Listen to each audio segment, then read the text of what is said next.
Today on customer states, the 22 Tucson is their power outlet here in the middle isn't working, along with the one in the rear. I tested both of them, they have power. So what I come to realize, I turn the car on here.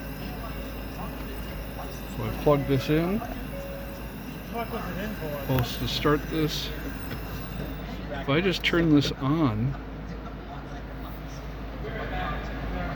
they have power. So they didn't have any power because he didn't turn it on.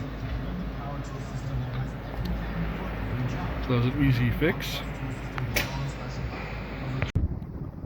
If you liked that video, be sure to subscribe, leave a like, and hit the notification bell so you always know when I'm uploading more videos.